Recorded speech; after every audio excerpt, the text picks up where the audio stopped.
Hello, welcome to How to Succeed During a Pandemic.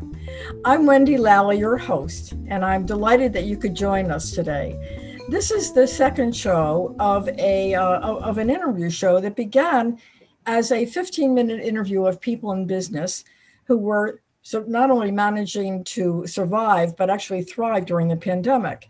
And in the course of doing that show, I realized there were certain themes that we were covering that struck me as larger, much larger than just business. So we refocused the show. It's now a half an hour, and it's about life in general during a pandemic. I'm happy that you could join us for our second show. My business is I'm a copywriter. I'm a marketing copywriter and strategist. So in my work, I often interview people and find out what they do and how I can help them connect with more clients or customers. So this show really was always a natural fit for me. And it's especially interesting now because the things that are kind of most important to me, helping people, learning new things, are all themes that this show addresses. Today, we're going to be talking to two people that are in the business of helping people during a certain period of their life, not only helping people, but helping families during the transition of living independently, perhaps, and then going into a senior living situation. Not that you can't live independently as a senior, you certainly can, but sometimes you can't, and that can be a huge challenge. I'd like to introduce them to you right now. Today, we'll be talking to Eric Klein, Transitional Care Manager for Care Patrol. And Eric is a tremendous resource for anyone who's facing oh God, it's more than challenging. It can sometimes be heartbreaking of trying to find a place for, that famous place, the place for mom. But there's a lot more to that situation that Eric deals with than just finding housing. And one of the things that he helps with, and one of the resources he uses, is our other guest, Lisa Joy Rosing. And Lisa is an expert in downsizing. So she's a kind of a natural resource for Eric. And I actually met these two people in different places, different networking groups. And I couldn't help thinking they should know each other because they could definitely help each other. So that's why I invited them to talk to us today. And I'm going to stop talking because I want them to talk for themselves and I want to introduce them to you. Eric, why don't you start first and tell us what you do, how you began doing it, and why folks should know about you. Thanks, Wendy. Like you said, my name's Eric Klein with Care Patrol, and I help seniors and their families navigate the senior care process of finding assisted living, memory care, and in-home care. I've been in the industry for about 30 years, but I was on the production side of it for many of those years.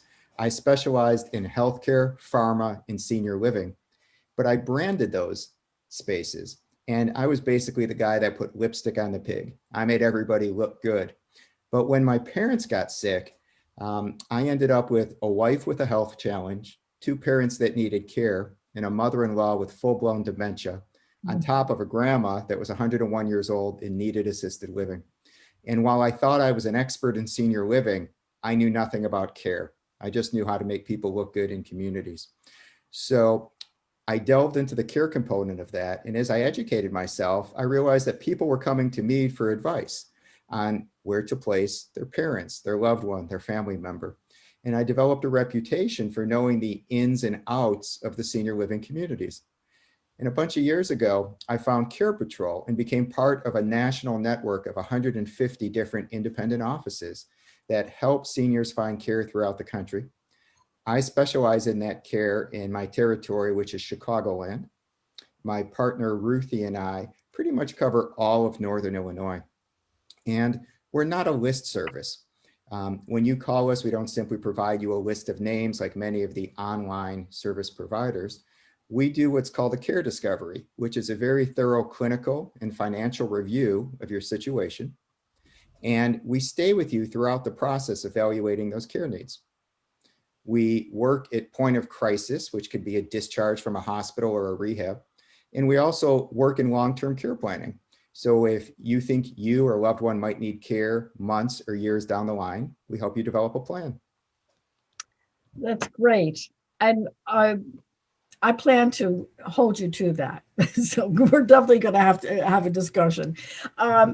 Lisa Joy Rosing, I want to tell folks, I don't know whether I mentioned the name of your business, which I absolutely love. It's called The Joy of Downsizing. And Lisa is the person you call to get advice about what you should do with all the stuff that mom has to move.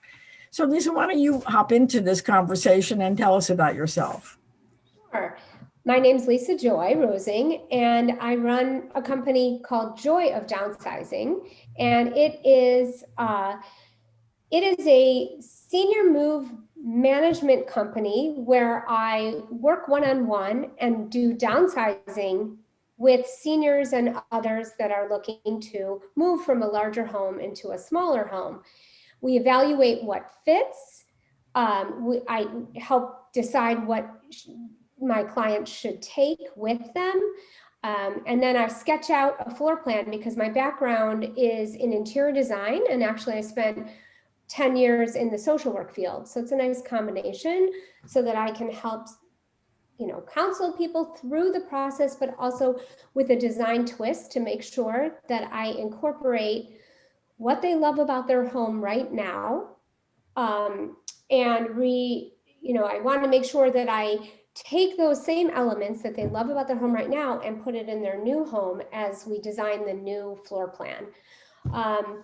So I do provide move management, pre-move coordination, which entails getting, I get all the different estimates for movers. I help arrange all the different services that they're going to need. Sometimes it's an elevator, it's a permit, etc. All the things they're going to need to do.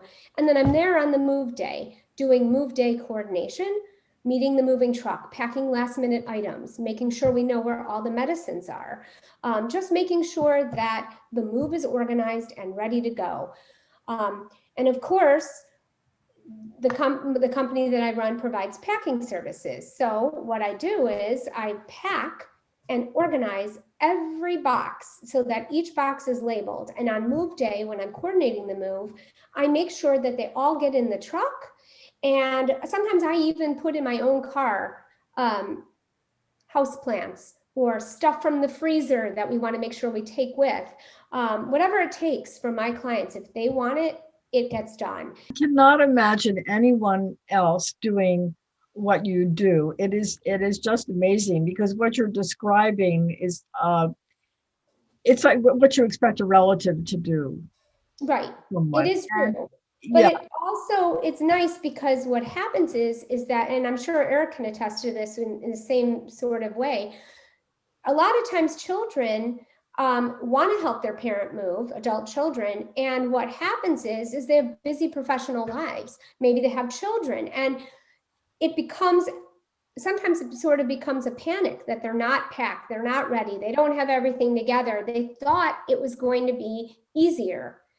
And it can be a very stressful process. So hiring a downsizing consultant and a move manager helps relieve all that stress so that I do it all the time. So it's not a big deal for me to do it for my clients. I can see it becoming a tug of war too, especially if the older person is a bit of a hoarder or has special memories attached to things that daughter or son are saying, why are you keeping hold of that?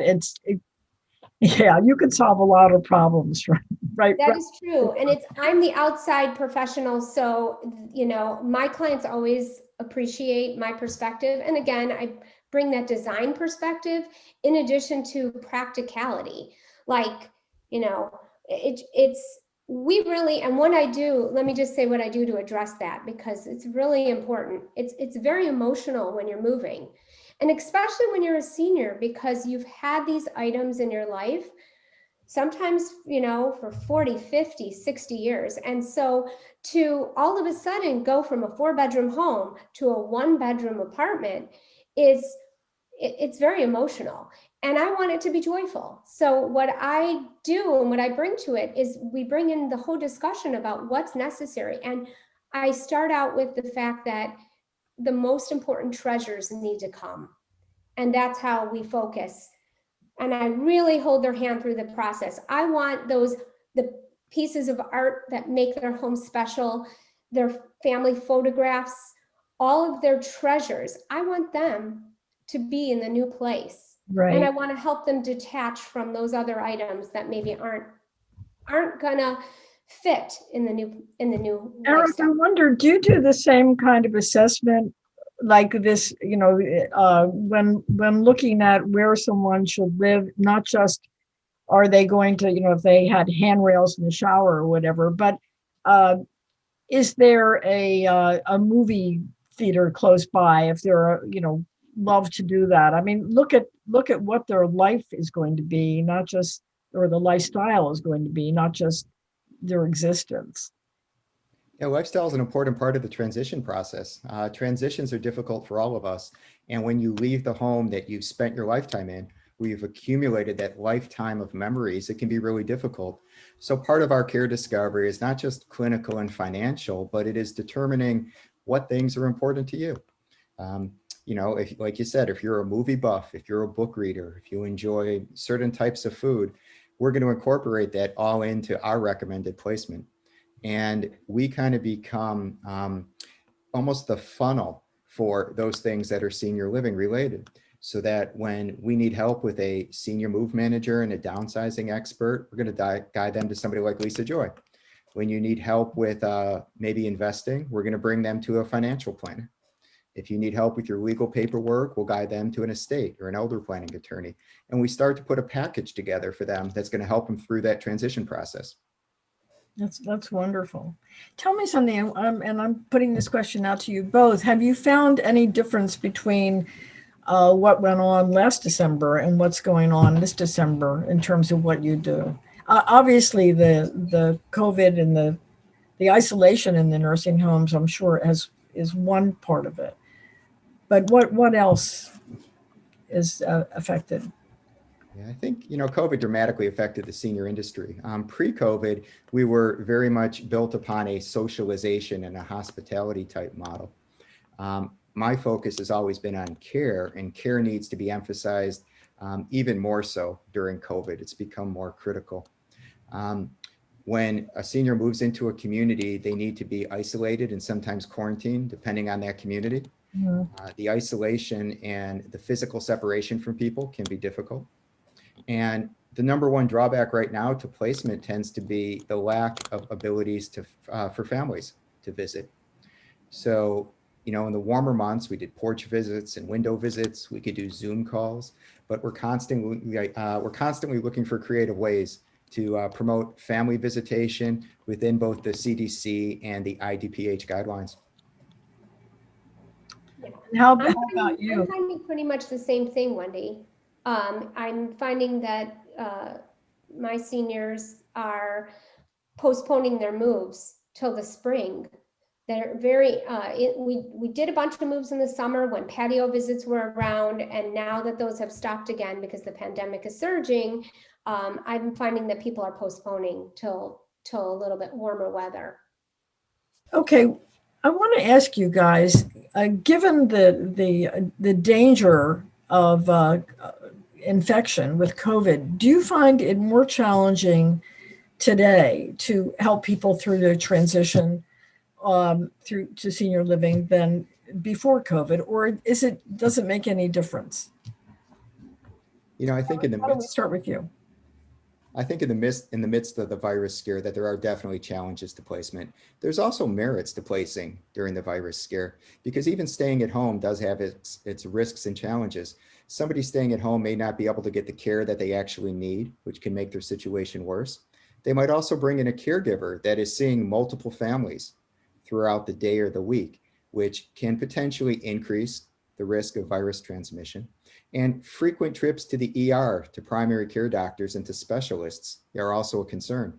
So an assisted living community where somebody may be isolated, but they're also exposed to less outside influence, can really benefit from being placed in that community, even though it's a very challenging time.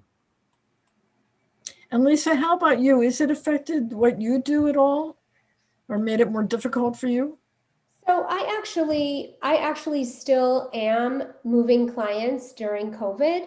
I've had many moves, and so what I've done is I've just changed my protocol. I go in with masks and hand sanitizer, and I still help people move. For a while during the beginning of COVID, we were not allowed to do moves into these senior buildings, but they did open them up again, and the moves have started, and we're able to do it. And so, and like Eric says, there are many benefits to moving during COVID, and there are some hesitations as well. And it really depends on the person and I mean, having the plan in place is terrific, because we want to make sure that we know what we're doing and that we've started downsizing and we've started going through items so that we're prepared for the day that the move happens. But certainly if they're ready to go and they need it, and especially when the move is going to happen anyway. They're actually going to move now, and we're going to end up, we're ready to go. We also is a perfect time, and I think this is the piece I really find important, is it's a perfect time to get started for a planned move, because it does take time to do the downsizing, and it takes time to go through everything. We literally go through everything in someone's house to make those decisions, and tagging items that we're going to keep for the new location. So there's a lot of work to do pre-moving, and so certainly this is a perfect time to do that, and so we are still doing that. That's a really good point. The other thing I wanted to ask you, now I know, Eric, you got into what you do, Care Patrol, because of your own situation of helping your parents and your family. And Lisa, the dithering here, what I wanted to ask you guys is, if someone is listening to this and thinks, gee, I'd like to do that too, that sounds like a really appealing career for me, are there things that you would recommend that they learn to do, or courses they take, or, you know, if they're going to college, what would they major in to kind of get in this area? And Lisa, I know your family situation led you to this. Do you want to give us a little bit of your backstory? So you tell us how you went from you were involved in social services, I know, and also art. So tell us how you kind of blended those and came up with the joy of downsizing. Sure. So my bachelor's degree is in interior design, and I also have 10 years experience in the social service field. And what I found was I literally fell into the career and realized, wow, what a great match I am for this career with both of these pieces as part of my background. And it happened when my own mother was ready to downsize and move. And she was resisting moving because she loved her home, and she had been in her home 42 years. And I was encouraging her to make that move. And once she said she was ready, we began the process, and it was a full-time job. I was so surprised, and I realized, wouldn't it be great if people did this for other people? Like, we could just hire somebody to do this. I would have loved to hire somebody, but because I didn't know the field existed, I did it myself. And I realized this is a great business, and I want to do this for other people. I want to be their person that they can count on. And it turns out there is a field of senior move managers and of professional downsizers, and many of them come with an interior design background. But I think this counseling piece really helps, because it's like on one minute I'm sitting down with a client going through their old journals, and we're talking through if they're valuable, what should we do with them, how should we keep them, should they shred them? Sometimes they decide to shred something like that, which is always is a personal choice on their end. But really that piece of counseling comes into it, and at the same time being very organized and then helping them move to the next phase of the process, including moving on and keeping going with the downsizing and making sure we have everything ready to go. And that is why I think that I am, successful with my clients at doing that. I interviewed two people who had gone from corporate careers to a franchise of, it's not downsizing, it's cleaning crime scenes and cleaning up after hoarders, helping hoarders kind of sort through things, or the family after, the hoarder has died, figure out what they're going to do with all this stuff.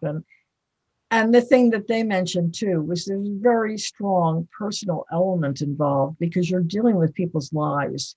Mm-hmm. And even though they're things, in quotes, they're part of their existence, of who they were and what they were.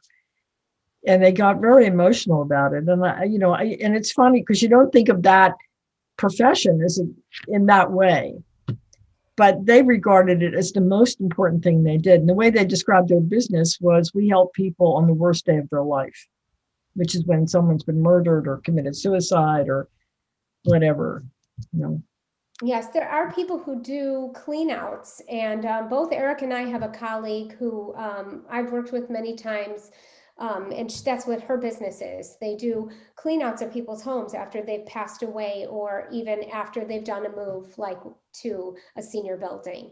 And so people are definitely specialists in that particular area, and they're important to this process, very important. I wonder, are there things that you could tell people to begin preparing for these transitions that they may face, not only that their parents are facing and their loved ones are facing, but they themselves will be facing? Have you found it affects your own view of what you want the last stop to be? One of the things to think about is that most long-term care tends to be private pay. Sometimes people mistakenly believe that Medicare will cover long-term senior care. Or sometimes people think that they have an insurance, like a life insurance, that will cover long-term care. And as a general rule, most people don't have long-term care insurance. We find out that less than 5% of seniors actually have insurance to provide for long-term care. The ones that do have those policies really don't understand the benefits that they may or may not have. So financial planning is a big component of it. And also having the care component in order, having frequent trips to a primary care provider, a specialist like a neurologist or a psychiatrist that's helping with med management. You want all those things to be in order prior to the move. So when would you suggest that someone like me, for example, starts thinking about these things and saying, well, maybe it's time for me to have a conversation with Eric and plan ahead? Well, we always tell people that we want them to react and respond while they still have options, rather than acting in crisis. So a young woman like you that has many years ahead of her should start planning as soon as possible. Somebody that breaks a hip, slips and hits their head and ends up in the emergency room might have fewer options. But if they have a plan in place prior to that crisis, they won't have to respond in crisis hastily. We will already have a plan in place that will take care of them for the remainder of their life. I will keep that in mind. We have to talk. Lisa, I want to ask you a little bit more about not so much the senior downsizing, but I know you work with other members of the population on downsizing as well. And how does that work? I mean, I'm assuming like someone moving from a home in the a country where they may have had 4 bedrooms and 3 baths and into a condo. Mm-hmm.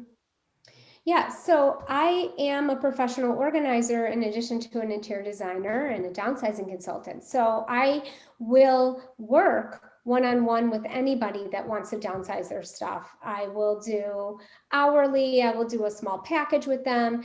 Ultimately, if they're moving, if they're interested in move management, really, I will work with them from beginning to end should they should their wish be to downsize. Sometimes someone just wants me to come in and downsize their house, or for example, a realtor might hire me to come in because they want to list a house for sale and it seems very cluttered, like too much stuff is in there. And many people have too much stuff. I think most Americans have too much. And one of the goals of a downsizer, you don't have to be a senior, is, and it's pretty much just to think about it in terms of projects. Like one project might be a closet. Another project might be a basement. Another project might be, I had a client who had a craft room, and when her parents passed away, she ended up putting all of her things in this craft room, and it became a storage room. So we returned it back we got rid of most everything and kept the special treasures. And when I say get rid of, I mean, it's not always donation. Occasionally you find something that can go off to auction, or maybe it could go to a relative. So I will make sure that it gets to the right place.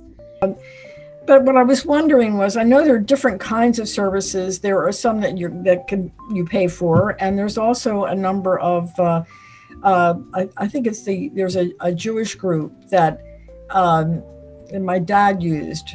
They'd sent a college girl who would help him with some chores, and he was writing his memoirs and would help him with the typing and things like that. And I just wondered if you're connected to not only the for-profit groups, but the not-for-profit groups as well to help people. Yeah, there are a lot of community resources. A lot of them tend to be faith-based. Unfortunately, those are the organizations that tend to be stressed and strained the most because there's such a high demand. Whether it be CJE or Catholic Charities, we do try to look for free services when possible. Prior to COVID, that might be community centers or certain types of senior groups. There's the Mitzvah Project, I think, on the North Shore, free rides for seniors. And there's a lot of opportunities to take advantage of specialty types of benevolence care. You might be Swedish or Jewish or Catholic. You might be blind or have Parkinson's or Alzheimer's. And all of those used to have some type of almost a social safety net or free support group. Yeah. But what we're finding is that those tend to be very stressed during this time, and the services are farther and fewer in between. Interesting. So but you're really a central resource for all that knowledge, and for someone to go to and find out, yeah, okay, there's this possibility or that possibility. I'm trying to think how else people would find out about those places, like Google. I mean, how else would you learn about them? Well, the all-powerful Google is always a great resource, but when people come to us and we start to do their intake and put together a thorough care discovery for them, we're going to provide them with a client folder, and part of that client folder has a list of those resources for them.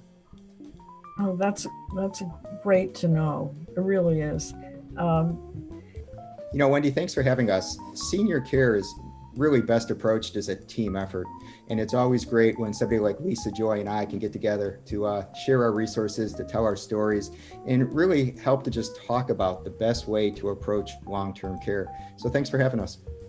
Well, thank you. And that's the perfect closing and the perfect thought as well, because one of the things that we like to emphasize in these programs is the strength and the comfort and the support you get from other people, and how important it is for all of us, whatever, but especially during a time like today, when all of us are so stressed, don't know what's coming next, and so confused, and to know that you can count on other people as resources is a wonderful feeling, and extremely valuable and helpful. And thank you, both of you, because you're obviously the very people we should turn to when we need answers about our loved ones and ourselves, and what comes next in our future.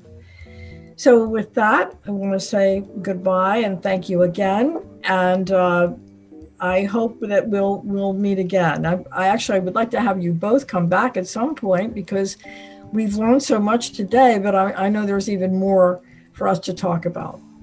And thank you for stopping in and listening to our show. And we hope you'll come back next week. Thank you. Thanks for having me. Thanks, Wendy. More than welcome.